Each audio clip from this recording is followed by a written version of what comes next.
that's absolutely the key. You don't destroy sin by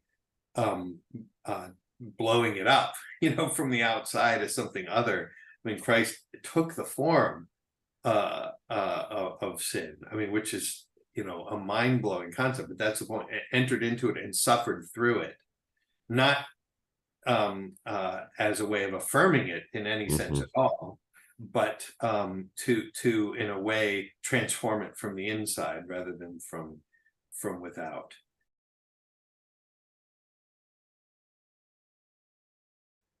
Hello and welcome back to Climbing Mount Sophia. I'm so excited to be back again with David Schindler. It's been a little while since we recorded our last video in this series on David's wonderful book, Freedom from Reality, the Diabolical Character of Modern Liberty. And David, thank you so much for coming back, and it's great to see you again. Yeah, it's good to see you. Thanks for having me. And we've got a new camera, a new microphone. We're good to go. Finally, yeah. I got some criticism for my low-tech ways. I'm not going to change my low-tech ways, but I did get a new camera. So minimal upgrades as necessary, right? There you go. So last time we finished off with a short and succinct distinction between the symbolical, and the diabolical. And just to sort of restate what I heard you say in that was that the symbolical is the proper ordering of the parts within the whole, such that the parts maintain their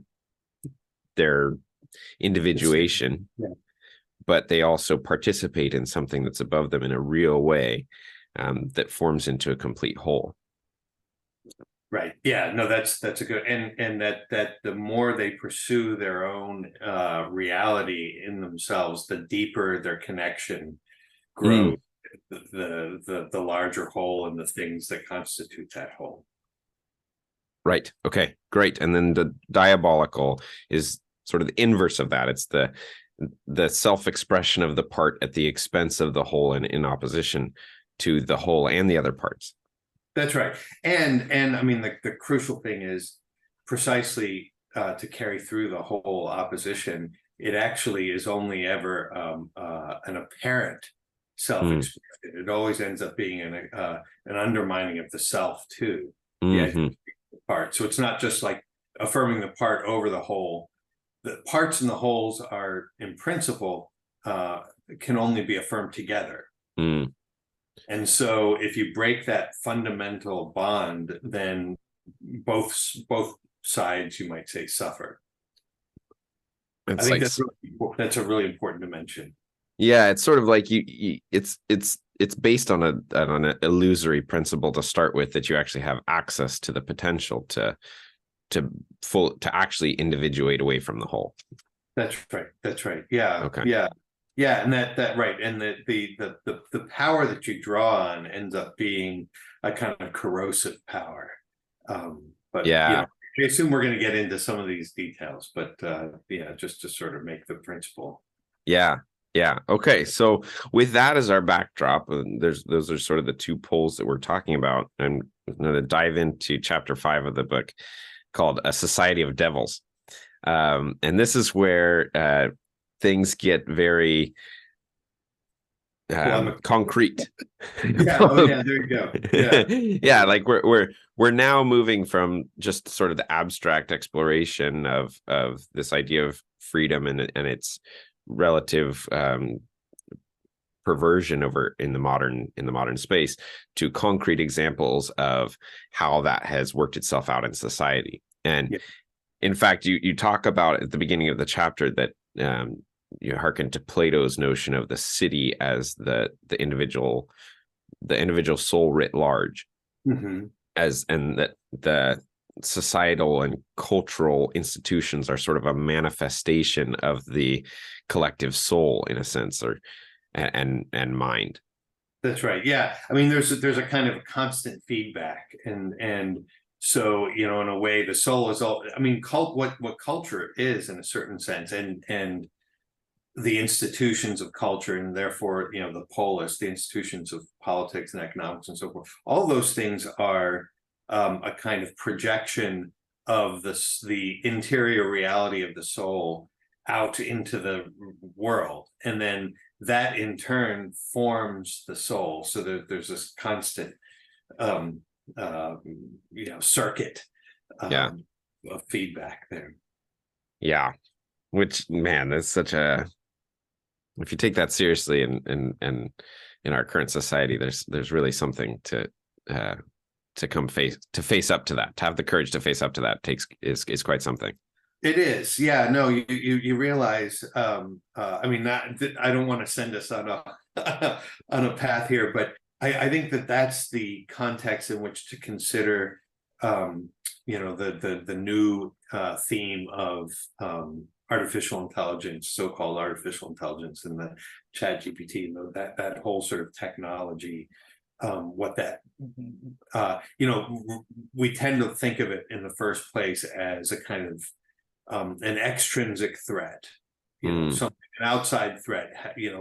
Could the robots take over the world and so forth? And I mean, that's an important question to raise and think about. But there's also just this: what if we think of this technology as a kind of revelation of the soul of of our society and of each of us in a way.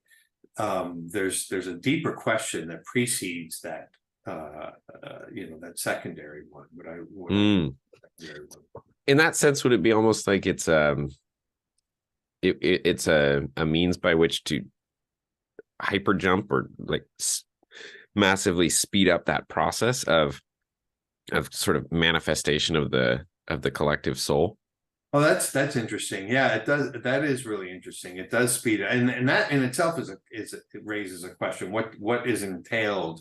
I mean, because and again, this is sort of taking us in a different sort of direction, but and maybe it's something we can get into in another conversation. But the meaning of space and time, embodiment,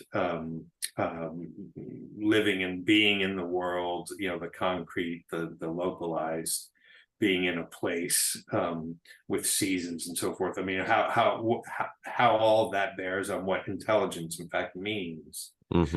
And what happens when we sort of technologize every dimension of that from top to bottom. I mean, what that means just for how we experience our body, for instance, and how we experience the very physical things around us and how we live in the world. And I mean, it just goes on and on and on.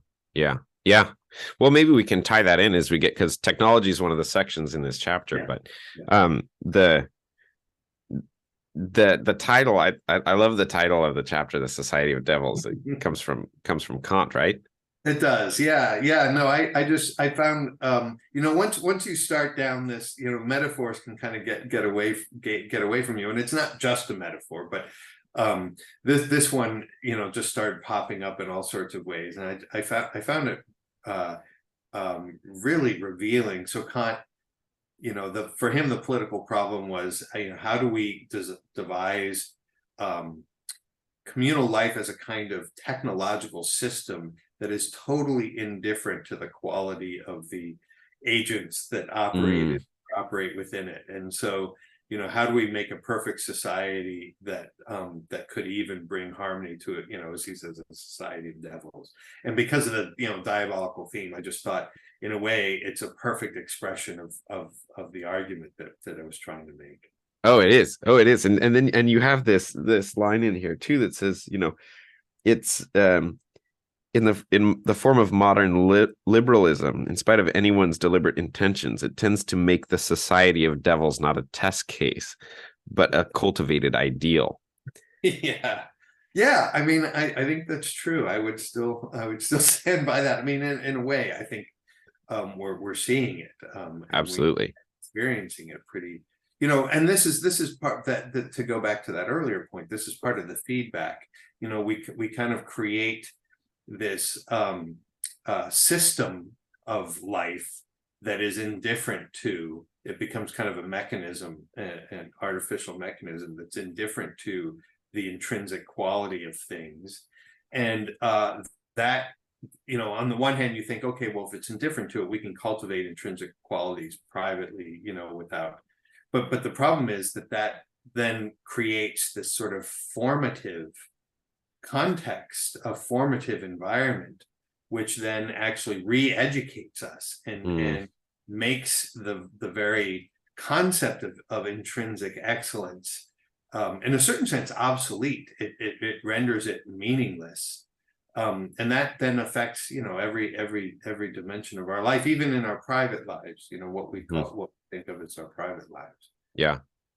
Yeah, which strikes me with Locke's conception of the primordial starting point of humans in relation to reality. Reality is sort of just this instrumental space of resources to be divided and conquered. Yeah, intrinsically meaningless resources. Yeah. And he sort of diabolically insinuates that, in such a. I mean, he's a genius. I mean, it's ingenious. His kind of manipulative rhetoric is extraordinary, but he slowly drains the meaning of things, as his discussion. Yeah. And then by the end, you simply have indifferent stuff that gets its value from what we make of it. Yeah. Sort of like a wholesale nihilism, or not nihilism, nominalism. Yeah. And nihilism. I think both. And Yeah. The loss of any ultimate principle there pretty clearly. Well, so with this whole shift of society into sort of a fundamentally diabolical character, at the core of it for us in America is this notion of freedom, which is what has been turned into maybe the primary tool of the diabolical, or the banner leading the charge of the diabolical. And so you talk about this in concrete, specific issues that are really important to us generally as a culture. They come up all the time. They're fought over. They're the battlegrounds of the culture war without question. And one thing before we get into them, there's a part where you talk about that the point is not to execute these notions, it's to exorcise them. Yeah. And that is, I think, a really, really important framing backdrop to this conversation, because if these critiques are taken as an attempt to do away with the notions that are critiqued, then it sort of leaves us with not much. Nothing. Because they're pretty wholesale critiques. I mean, they're pretty serious. But the attempt is to rehabilitate and preserve what's real about them, and to, in fact, make them what they could be rather than destroy them. Yeah, I mean, that's in a way, it's the ultimate temptation. T.S. Eliot has some insights into that, but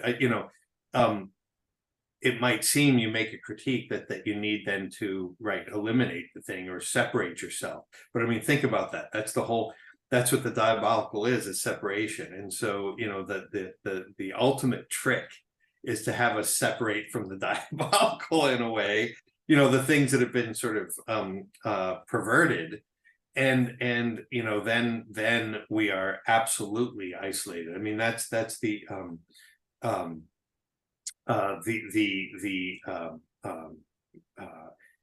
I mean, this is a trivial and sort of trite example, I suppose, but Star Wars, Luke Skywalker fighting Darth Vader, in the end, Darth Vader was provoking him to kill him.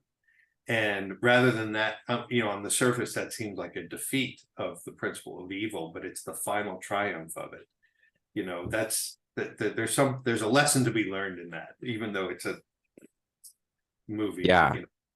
Well, but but I mean, that's like, isn't that sort of one of the core ideas of Christianity, is that the triumph is in surrender, is in the incarnated embrace of the lowest, and surrender even to death. That's absolutely, I mean, that's absolutely the key. You don't destroy sin by um, blowing it up, from the outside as something other. I mean, Christ took the form of sin. I mean, which is, a mind-blowing concept, but that's the point. Entered into it and suffered through it, not as a way of affirming it in any sense at all, but to in a way transform it from the inside rather than from without. And when you sort of marry that principle of the incarnation with the classical notion of the transcendentals, goodness, truth, and beauty as convertible with being, it means that no matter how perverse something may get, it still contains in itself that it's more fundamentally good, true, and beautiful than it is evil.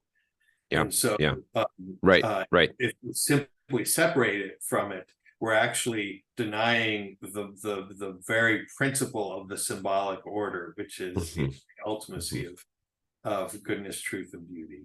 Yeah. So the only way to reject perversion while still affirming the meaningfulness of the cosmos is by entering into it and suffering through the perversions, and in hope of the resurrection. And obviously prudence is a key principle all throughout. What that would mean in certain circumstances, it becomes a very delicate issue, but that's the basic principle. Yeah.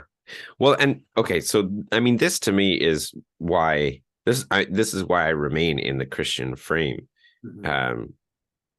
Even though like I've been highly critical and tend to be quite critical of many aspects of Christianity, especially historically. I mean, that's not a hard thing to do, but it's because it's because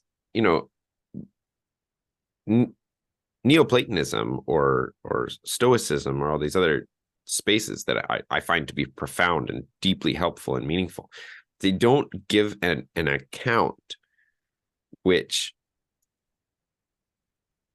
gives an ontological space, meaning, grounding for the being of evil. Like the only way that evil maintains its being is through the incarnation, death, and resurrection of Christ, as far as I can tell. Yeah, and it's parasitical, radically parasitical. It has to pervert what is good. Yeah. Well, and like John Vervaeke talks a lot about the two worlds mythology, and I've thought a lot about that and worked with aspects of that. But to me, it's like, well, this is the only way out of a two worlds mythology. Like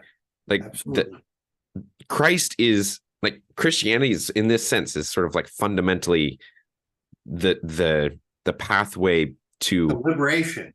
Yeah, the liberation from the two world mythology. It's like you're fundamentally stuck in the two world mythology until you have the binding together of all things. That's right. And the most radical first principle that is able to embrace absolutely everything without exception, but embrace it in a way that liberates its distinctiveness and therefore, in a certain sense, freedom, and therefore the possibility of sin and evil, and so forth. Not an indifferent, making evil sort of a spectacle that's watched from the outside, but both allows for evil and, in a certain sense, refuses to ever accept it. Right. Well, which is an extraordinary thing. I mean, that's why there's a kind of a drama built into this. It's dramatic. Yeah. Well, to speak to that, one of the difficulties that I've had in myself, and I think everyone has, is reconciling this possibility that evil can be possibly affirmed in a sense. Not affirmed in itself, but like that agape can be shown to the deepest of dark places. Right. And I've struggled with that a good deal, but I had an experience. I tend not to share many of the sort of mystical experiences that I've had, but I've shared this one a few times, so it feels okay to share at this point. Mhm. I was meditating on this problem and sort of just mulling it over, and I dropped into this experience where I was in sort of just a space with Jesus, and he was sort of standing beside me, and there was like this line, like a chronological historicity line, Mhm. and a sort of a sine wave function that alternating around it, and it was as if I could, it was as if I was following that wave up and down, and as I was doing so, like the emotional perspective experience of all kinds of various historical events were sort of flowing through my consciousness. And so, like, as you were going up to the top, it was all, wonderful, joyful things, and there were colors associated with it too. And so it was, sort of bright and shining in the top, but then as it went down to the bottom, like the first downward was the Assyrian Empire, and their sort of brutal atrocities are something that have stood out for me when I've read them before. And it was sort of going into those, and there's one specific one where, and I don't know what the event was, but the Assyrians had conquered some kingdom, and they take the king, and they like string him up by his fingernails or something, and then they slaughter all his children in front of him, and then rape his wife, and then mutilate him horribly, and then kill him. And so I like sort of experienced that. And then another one at the bottom of it was like the Holocaust, and it was like being in Auschwitz. And obviously I haven't experienced that, but like that the darkness and the blackness of that was just so, I mean, it was overwhelming. Like I was just weeping. And then I sort of came out of it back into that first space, and Jesus walked over to it, and he just sort of touched that central line, and the whole thing, it had been, these various shades of colors, and the whole thing just became green. And all the volume of the feeling that I had experienced in the positive and the negative, which was just crushing on me, sort of all of it coalesced and shifted into, like, if you have that sense of that emotion of heroism that you feel, an admiration for heroism when you see someone do a truly heroic act, you just sort of take like that sort of volume and intensity of experience, and it all just changed. Like it all changed from those joys and pains into just that massive admiration for heroism. And I've never felt the same way about what, like, every time that I look at evil ever since then, it has that sort of quality to it to me. Wow. Yeah. That's extraordinary. That's a gift to have received that sort of an insight, I think. Yeah, I'm like I said, I'm hesitant to share those kinds of things because they're deeply meaningful to me. But I run into people and experience with myself when I talk about things like this, that there's that sense of like, well, yeah, but what about the people who have suffered so much? Like that doesn't give them proper. And I'm like, I don't know, but somehow when I saw that, it was like, at the end of the day, it works. I can't explain to you how it works, but it does. Yeah. Well, that's, I mean, and again, we're moving in all sorts of directions. Yeah, I know we've gone far on a tangent here, but it seems to me that has to be the meaning of the eschatological sort of resolution, is not that it eliminates these things from history, but that they're transformed in a way that one becomes grateful. Even the ones who have suffered become grateful for what they have suffered. I mean, and again, what could that mean? I'm convinced that it's true, but I worry about speculating about too much about what it means. because it's such a mysterious and sort of delicate, delicately beautiful sort of matter that one wouldn't want to pervert it with a false interpretation. So Yeah.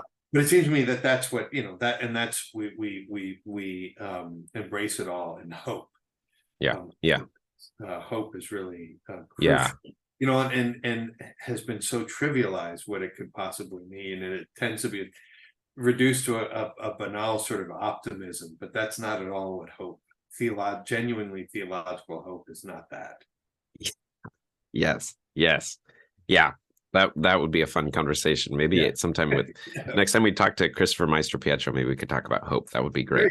Hope, and the way hope is, theological hope is perfectly compatible with a kind of radical pessimism about things. So anyway, but that's okay. That's a whole other story. Okay. Yeah. Well, now that we have fully characterized our sense of hope and redemption towards this society of devils, now we can be truly pessimistic and critical of it. There we go. So you start off by talking about this section, meaning the end and ending the means, and where you talk about this sort of fundamental, like, philosophical issue of ends and means, and maybe could you talk a little bit about that and the symbolical versus the diabolical way of engaging means and ends? Yes, yeah. There's a lot in that. I'll just mention sort of the basic sketch, and that is the symbolical or symbolic way of thinking of it is always a distinction within a unity, and so an intrinsic relationship, and in this case an intrinsic relationship between means and ends, that there's that somehow the doing of the thing is already a participation in the goal, the end, the destination, and I can maybe give an example of that in a moment. But then the diabolical version is where they're sort of radically separated, and there the means are completely detached from any possible end, and the end then is extrinsic to the means. But then the argument is that ironically the means end up becoming ends in themselves, precisely because they're no longer deeply ordered to a goal. So precisely in their, first of all, their detachment from the end makes them meaningless. And then by the very same token, meaningless because they're not going anywhere. They're self-contained in a way, but that's precisely what ends up turning them into an end in themselves. And so what you get is this inversion where the end ends up serving the means. And an example, and that's all sounds very abstract, but we have thousands of examples of this. It seems to me, anybody who's kind of worked in a modern workspace, for instance, this is how bureaucracy ends up working, is that bureaucracy is a kind of neutral, kind of instrumental proceduralism that can be applied to any goal. You sort of whatever it is you want to achieve. This is just an indifferent means that can be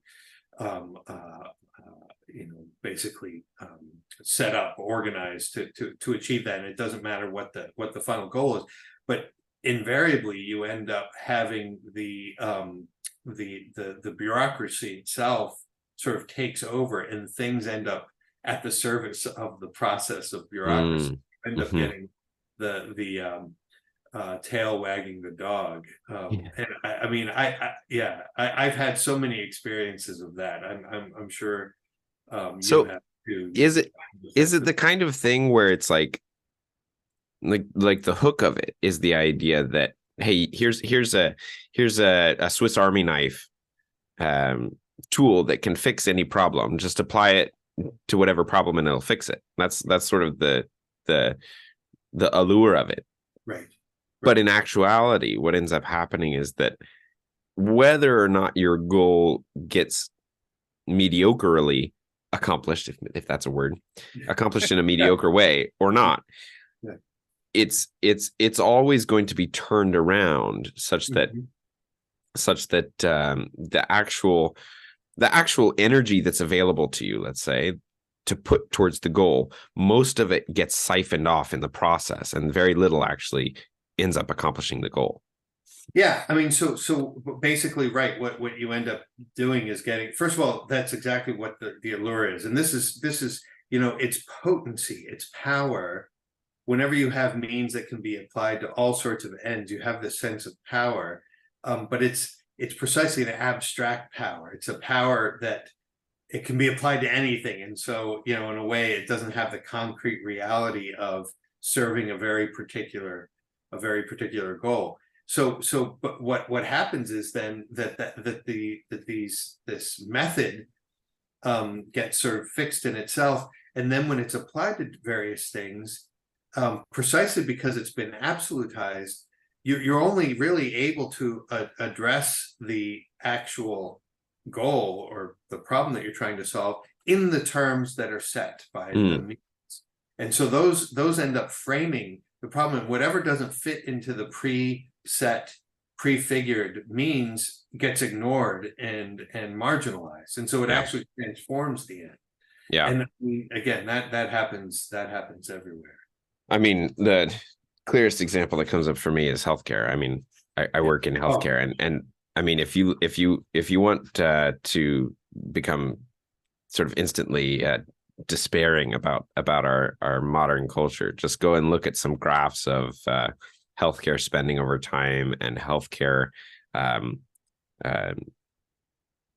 administration over time. And the bureaucratization of healthcare. And then, you know, if you really want to engage some despair, go work in a hospital for a while, and see, you know, what has become of our goal of pursuing well-being. Yeah. Well, I mean, and that's, I mean, there'd be, but, you know, healthcare, I think, medicine, it's, you know, it's not for nothing that for Plato, that was always the principal example that he would give of what a techne is and so forth.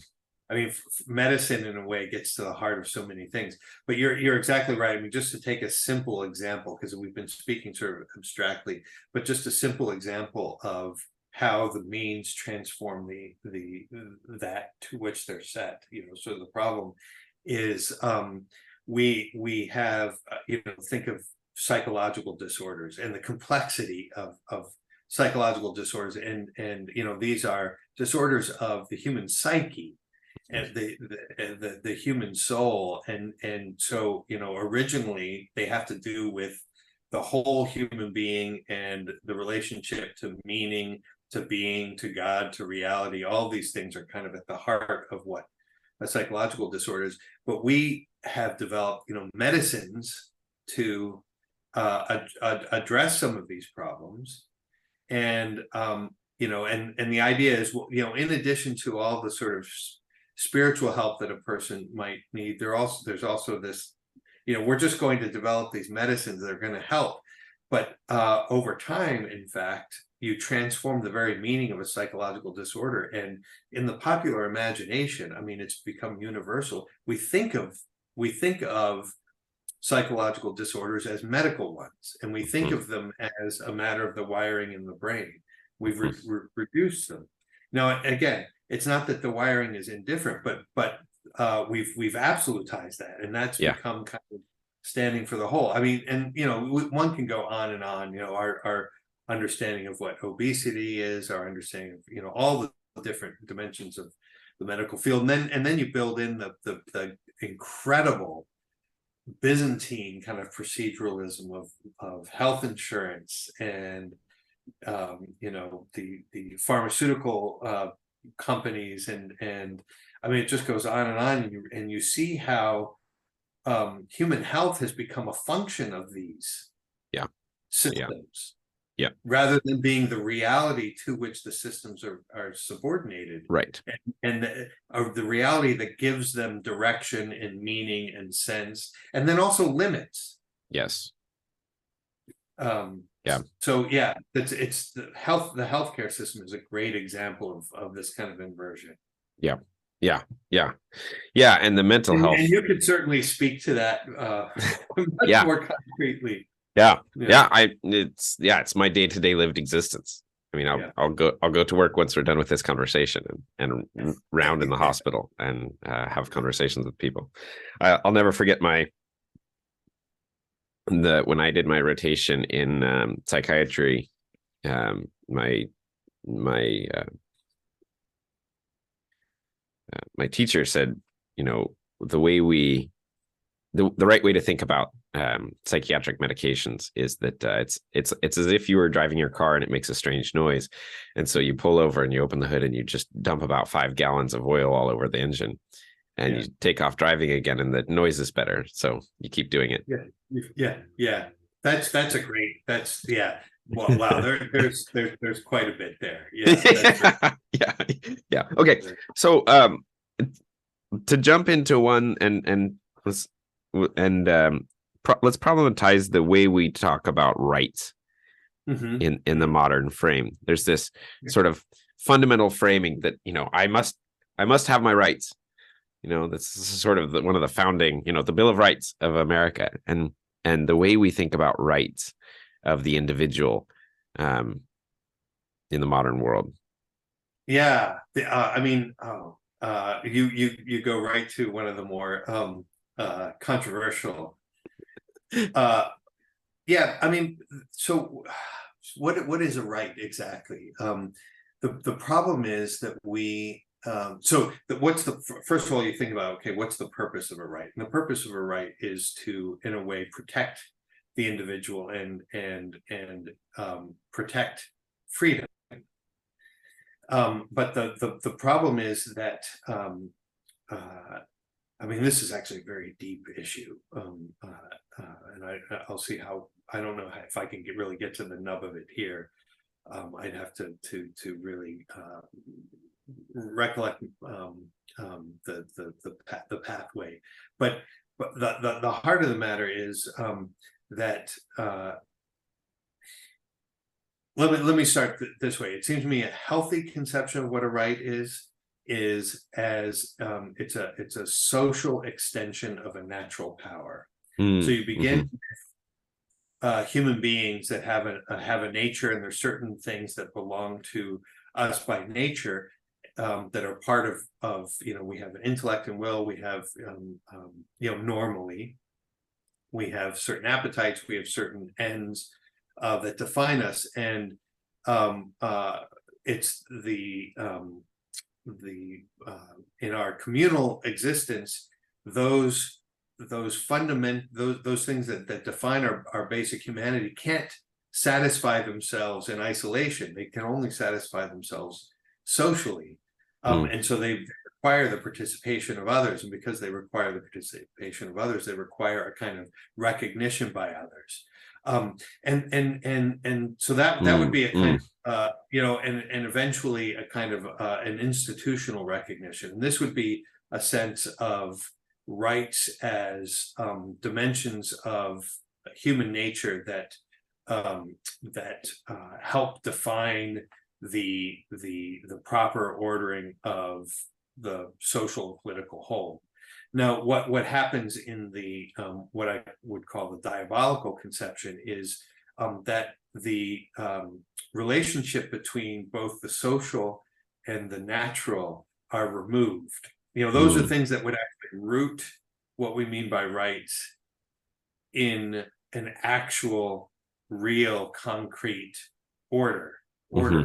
The givenness of our nature and the givenness of our cultural and historical institution. What you do is you abstract from that as a pure power that then is no longer defined either by our nature or by the shape of a historical culture, and we call them natural rights. And originally, and by natural rights, we just mean not, they become a check on political power. but we don't mean by natural right something actually rooted in nature. It becomes a pure abstraction. And because it becomes a pure abstraction, in a way, there's no limit to what can be claimed to be a right. It becomes completely untethered. And so in one sense, it would seem to be a claim that becomes all dominating.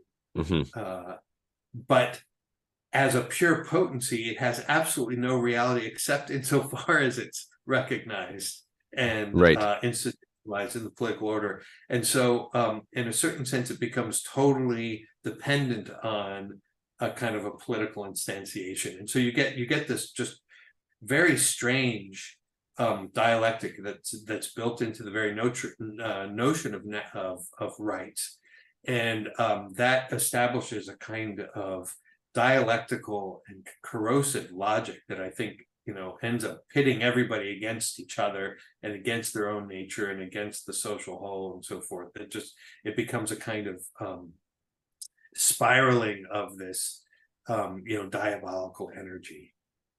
So in the more symbolical take on rights, you would have your fundamental rights as being the ones that are specifically tied to the intrinsic aspects of being a human being, things like your embodiment, your agency, your intellect, and then building up from there. It would only be on the higher and say more abstract levels, which are dependent on the lower, that you come to rights such as those of the individual over against the political. Yeah, see, the thing is, or would you even get there? No, you wouldn't. So okay. I think it's actually really crucial to see that the political and the natural need to be understood symbolically, as in fundamentally in unity, even though they're distinct. They're distinct unity. And I think that's the unity that gets eliminated by this move. In the end, if you begin with that premise, it actually means that the political order has an obligation to protect the reality of the individuals. So that actually is part of what defines, honoring and respecting the dignity of individuals and families and so forth. These various dimensions of human existence. Respecting that becomes part of the very obligation of the political order. And so you don't actually define a right as a check, an extrinsic check on political power. It's actually ingredient in the very meaning of what politics is. And the reason that that's important is if you think of it as an external check on political power, by implication, you're defining political power as having absolutely no obligation. It's not ordered to, it's not defined by the nature of human beings and individuals. It becomes just pure power. And then when you make yourself subservient to that, then you've in a certain sense invited the mechanisms of this completely arbitrary and artificial, governmental power into every dimension of our lives. And that's what ends up happening. We define rights as, in detachment from nature, over and against the polis, and then we require the government to establish all kinds of laws to protect these that enter into the most personal dimensions of our existence. So there's a tyranny there. There's a kind of a paradox. There's you end that one of the sections by saying, the ever increasing individualization of the one over against the many paradoxically leads to the ever increasing demand on totalitarian governmental structure. That's right. And the thing is, that might seem like a very kind of subtle, sophistical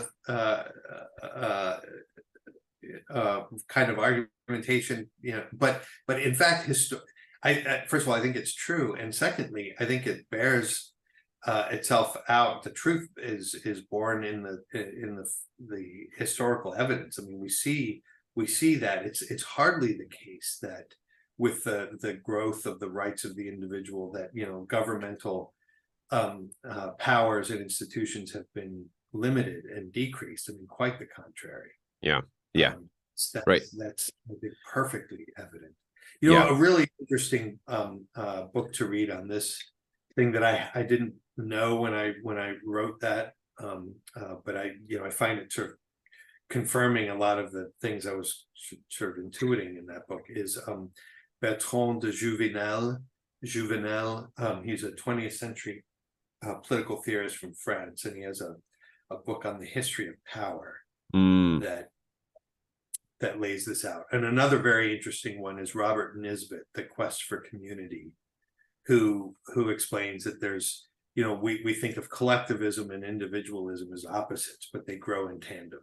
Right. They're two sides of the same coin, because they're both expressions of the same thing on different levels. Yep. I mean, because the collective is just the individual on a higher level, right? Yeah, that's right. Yeah. A limitless individual on a kind of multiple. Yeah. Right.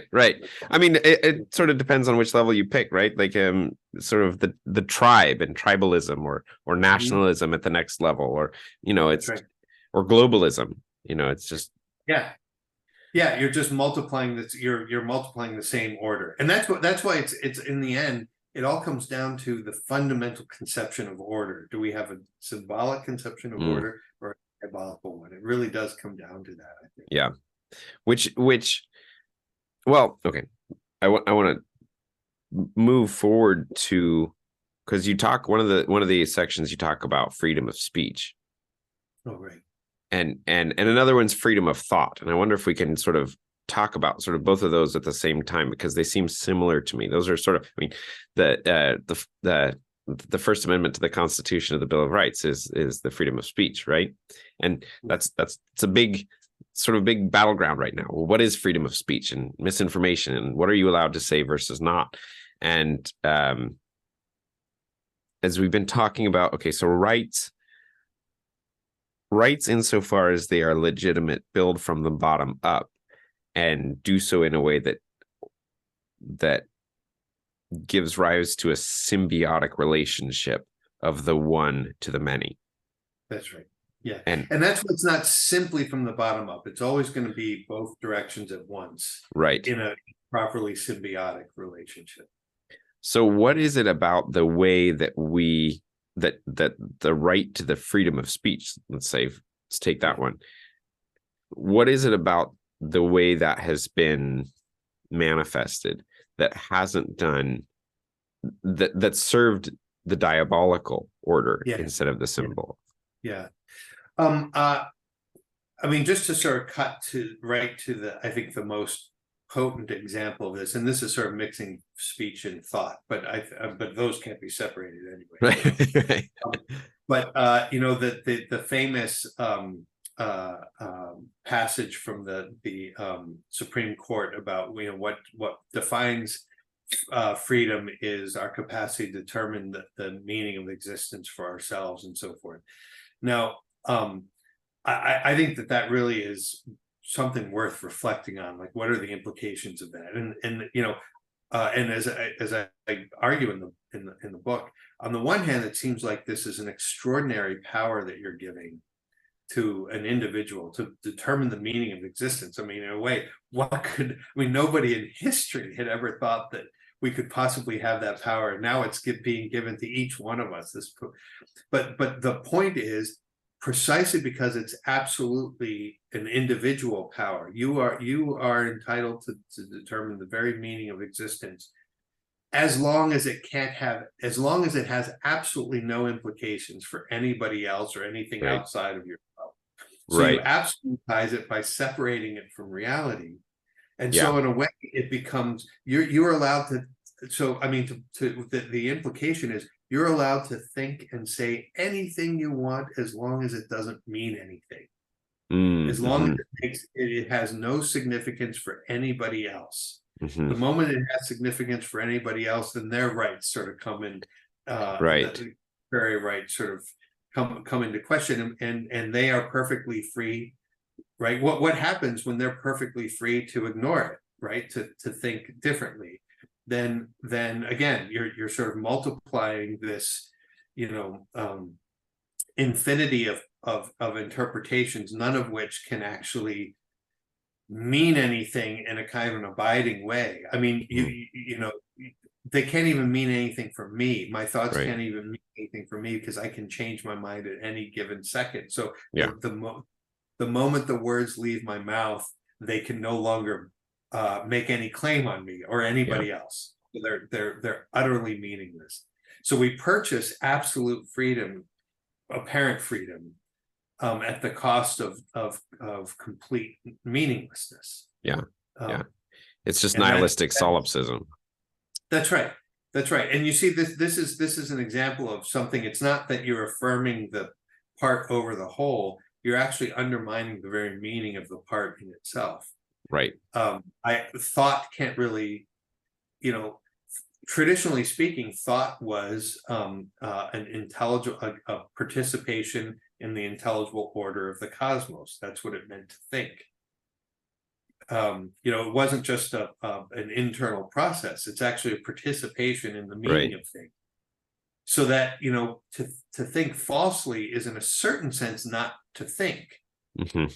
Right. Thought isn't just a neutral instrument, and speech is not neutral. A word is an enunciation that manifests the meaning of things, as Plato so again always goes back to Plato. But Plato had a really profound sense of that's the proper meaning of a word, is it manifest being, he said.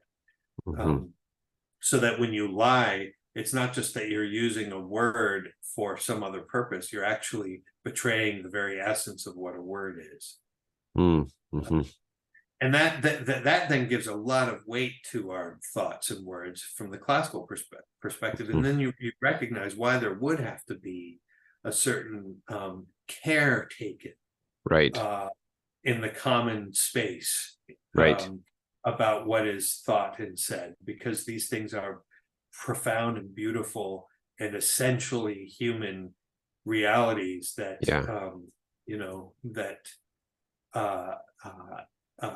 if we lose those, we lose our humanity. So they need to be protected. Yeah, it's as if you, like, are you ordered to something outside yourself, beyond yourself? That's right. And connected to it. Yeah. I don't know if you've seen a lot of John's recent videos and works have been working around and making very clear the arguments for conformity theory of knowledge. Oh, I have not. That's really interesting. We'll have to. They're excellent. I'll send you some. Yeah. I'll send you one. Please do. I mean, I find them elegant and convincing. But having, oh man, like, even just as we were talking about that, like, I felt in my body just this sort of like the sense of just like desperation and despair. Oh yeah, because of where things have gone. Yeah, and how much, like, there's so many aspects even of myself that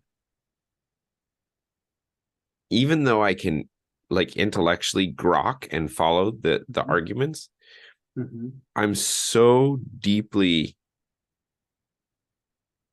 maybe conditioned is the word, to perceive the status of being a human being as being in a fundamentally competitive landscape with other individual human beings, and in relation to any community of individuals. It, like, that's so deeply, like, ingrained in who I am as a person. Yeah. That's exactly, and this is what the meaning of, again, to go back to the Incarnation, is that is to recognize how deep these problems go in us, and rather than simply cutting it off and sort of running in the other direction, it's a matter of entering into the very heart of the issue and precisely by entering into it already to begin to transform it. Yeah. I find it really liberating. I mean, so that, why is a conversation a beautiful and why is it so, why, I mean, think about some of I think for most human beings, some of the very best peak experiences of their lives, they would identify conversations with friends about something meaningful. I mean, we've all had that, Yeah. or even like in a classroom or something, but where through this discussion, you come to some profound insight in how exhilarating it is and how you feel it. It's such a profound affirmation of our humanity. Now, why is that? It can't, it's not because, it's not that when I speak, I am giving extrinsic expression to purely subjective thoughts that are just, colliding with your, external manifestation of your purely subjective thoughts, and they kind of bounce around each other. No, it's because we're in our speaking and listening, we are connecting to something that's bigger than both of us. Mm-hmm. And the being, the truth, reality, the common good, ultimately God, we're being united to something that is bigger than both of us. And as Plato saw so profoundly, why the dialogue was so crucial for him, is that there's a way in which in a conversation, the depth of a thing becomes more, the depth of reality becomes more manifest than just one's own individual thinking of a matter. In conversing about it, in dialoguing with another about some reality, we get more profoundly into it. And the reason that that's so joyful is that that's one of the basic things that we're made for. Yeah. That's what the human being is made for. We wouldn't feel satisfied if it didn't correspond to a desire in us. Yeah. And the modern conventional notion that really is widespread of words as just means of communicating subjective opinions can't explain why we find profound conversation satisfying, Right. And right. It's just as sort of, it becomes a kind of mutual manipulation. Right. There's something about the circumambulation of a reality that is beyond myself, done with real care,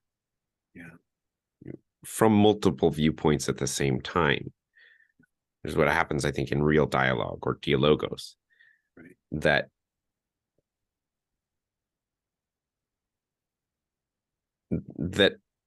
I mean, it's like if you're on two sides of a mountain and you're both pointing at it, like it sort of draws you into it, and pulls something together that you just can't get on your own.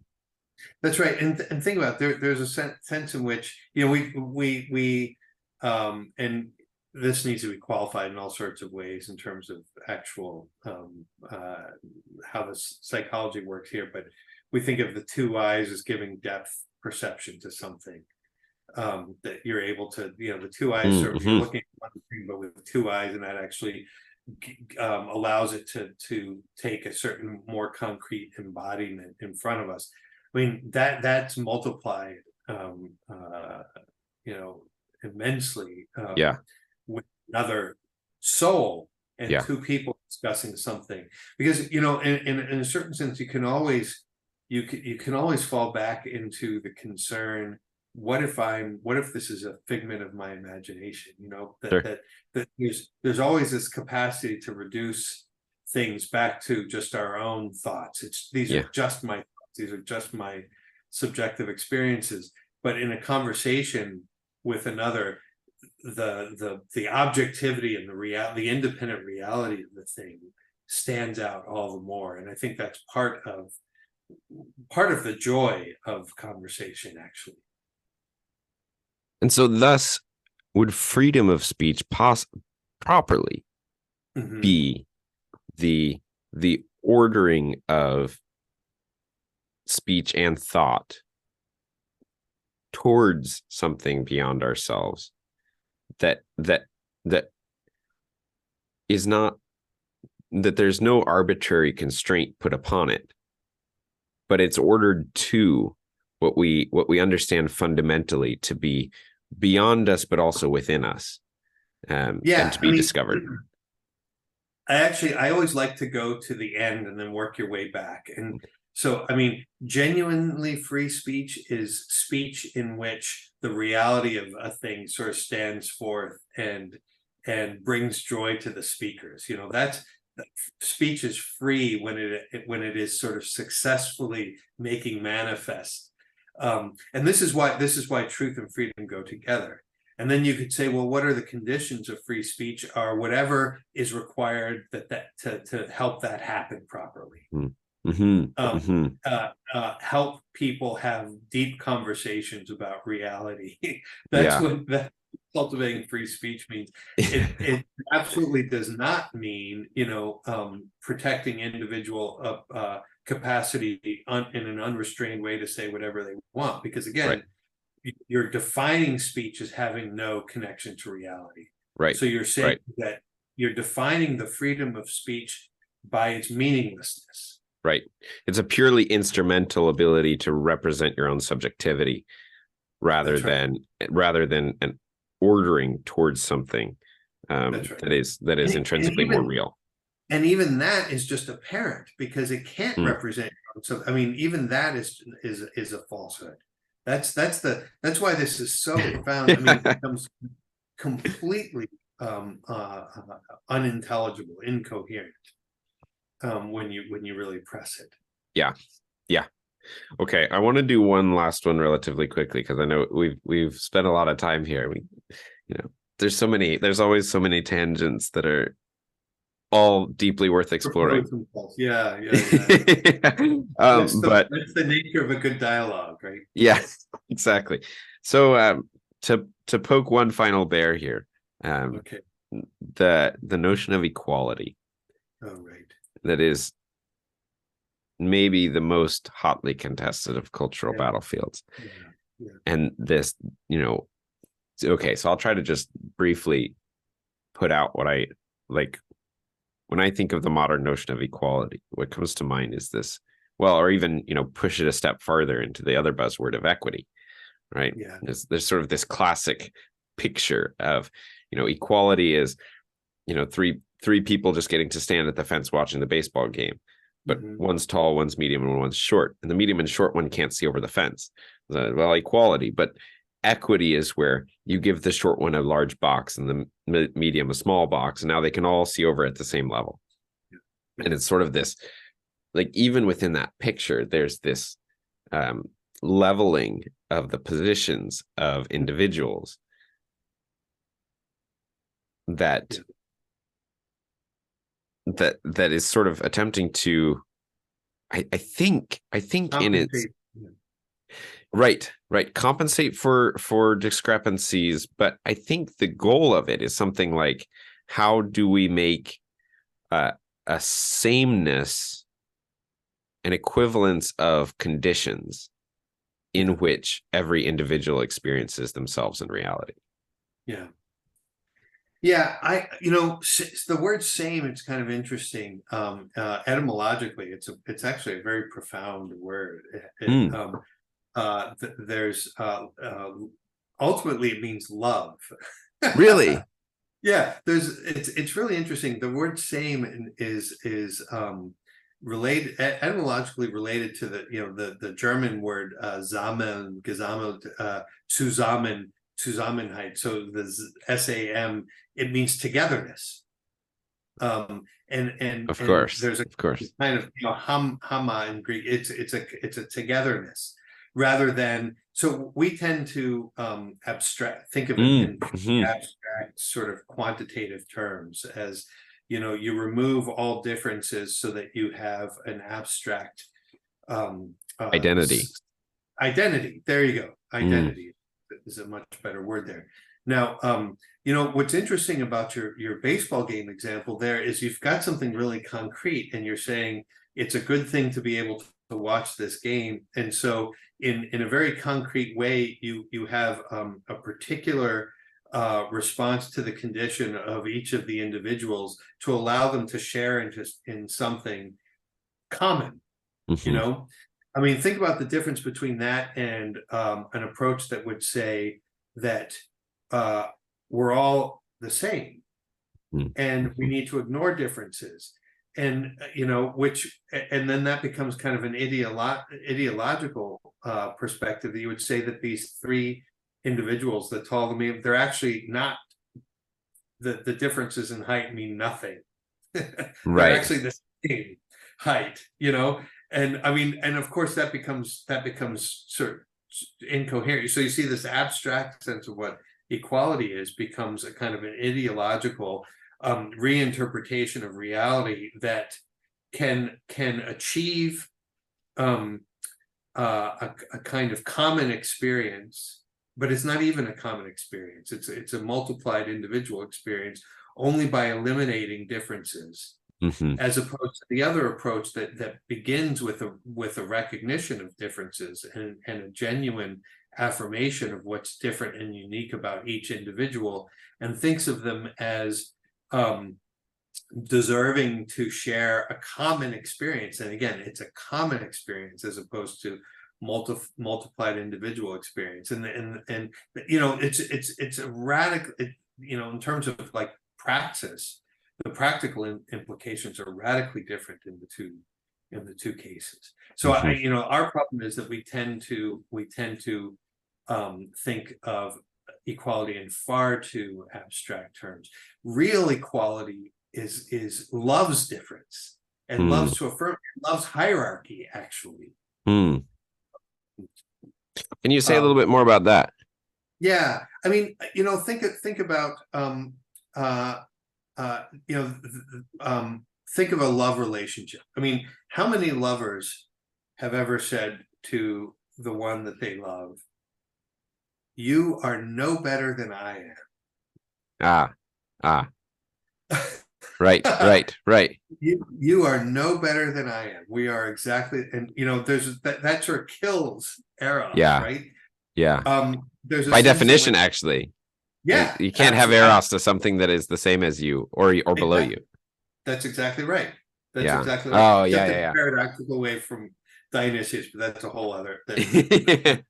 There's a very paradoxical way of introducing it. But it means actually aspiring to something that's greater. And that's part of the meaning of love, is the sense of relating yourself to something that you recognize as greater than yourself. Now, that doesn't of itself imply a kind of banal subordination where you have to then you know, build it into the structure. There's a sense in which in a love relationship, the other one also thinks of you in those terms, and so you there's moving. The hierarchy is organic and moving, and it inverts itself in all sorts of playful and true and organic sort of ways, but it's always hierarchical. And basically through that kind of dynamic, there is a certain sense in which the partners are equal, but they're not equal in this abstract sense in which they're perfectly leveled ever. Right. The moment we think of a perfect leveling in that sense, we've killed all life, we've killed love, we've killed you know, participation, meaningfulness, membership. All of these things are eliminated by that abstract sense of equality. Right. Well, and you know, it just, I'm noticing as I'm looking at this, there's so much of this measurement of everything as its goodness in relation to the dimension of power. Yeah. Like that's always the thing that's in the backdrop, that is, especially when it comes to the equality question. It's always in this backdrop of power. That's right. Yeah, power as abstractly considered, and therefore as in competition as self-contained and therefore in competition with every other power. And so relationships all become power struggles, and our relation to the world is a power struggle. And this is why freedom gets defined as freedom from reality. That in order to have absolute power, you need to be completely detached from all things real. The other way of thinking of power is, the old Aristotelian sense, which is an expression of a reality. I acquire the power to play piano by years and years of study. And there I had, but power is more an ability. It's not an abstract. It's a relationship. It's relationship. Yeah. And it grows out of relationship. Yeah. And it's the truth of the piano and my conformity to the truth of the piano that intensifies and deepens my ability. Right. That power is actually something that is given rise to from the ground of a real relationship to a real thing that is beyond yourself. And it's actually in the conforming of yourself to the really real that the power is given rise to. But That's therefore, exactly right. It's some sort of fundamentally not a power of abstracted choice. Right. It's an abstract, arbitrary choice or power over in a kind of extrinsic sense. And now we come back to the very beginning, and you see why an affirmation of the whole precisely enhances the individuality of the parts. Yeah. If they're in this living relationship, then their own intrinsic ability and power, if you will, grows out of that relationship. It's not threatened by it. And then the deepening of that power actually deepens the bond. And in which case, an inequality in the space of power is in no wise a negative thing. That's because right. an inequality in power hierarchies is actually sort of that'd be what you want, right? Like you want the person who has the ability to conform to the piano in such a way that gives rise to a beautiful expression. To do that. That's right. But also and therefore, you can admire it. Right. Right. And therefore the person who has the capacity to come into deep conformity with, let's say, wood, and thereby build beautiful furniture or homes or whatever, you want them to have incredible power with that. But it's a power that transcends the individual. Yeah, I mean, absolutely, it's so interesting to think of how that would be the case, and notice that these are not in any competition with each other. Right. And the carpenter can admire the musician and affirm, precisely in affirming this power that the musician has that he does not have. That actually is affirming the very principle that makes unique, in particular, the power that he does have. So in a way, because he's affirming a kind of craftsmanship that then he participates in too. So there's I mean, we all have this experience that this deep way of affirming what is unique to another over and against me, that something that I don't have, is actually a way of participating in it. I get to share in what makes that other person unique. It's not in competition with me. Yeah. Well, and one of the deep arguments that John has been utilizing a lot in his arguments for conformity theory and a leveled ontology is that, if the drive to reduce everything to the lowest level is out of the notion that things that are generalizable are highly powerful to group things together. But of course, the more you get generalization, the less you get distinction, and the less you information as such is dependent on real distinction. That's right. And so sure, you can go down, but you have to have real distinction to go up. And if you can get if you can get a real conformity of individuals to the depths of reality, then you can get a rising up of real distinction that's really beautiful. That's right.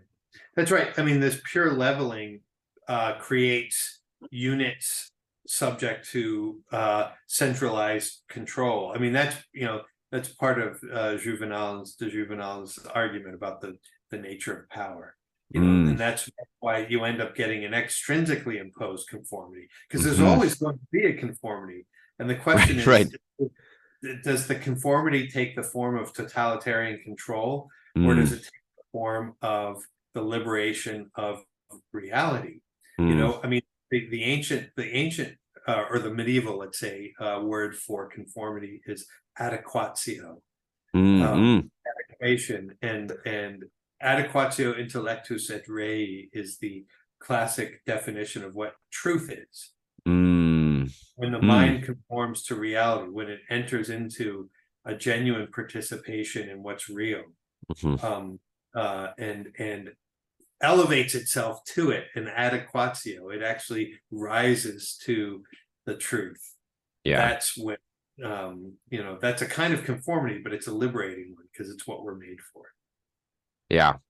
And I just have noticing how much I have like this feeling and sense of like the one ring to rule them all, right?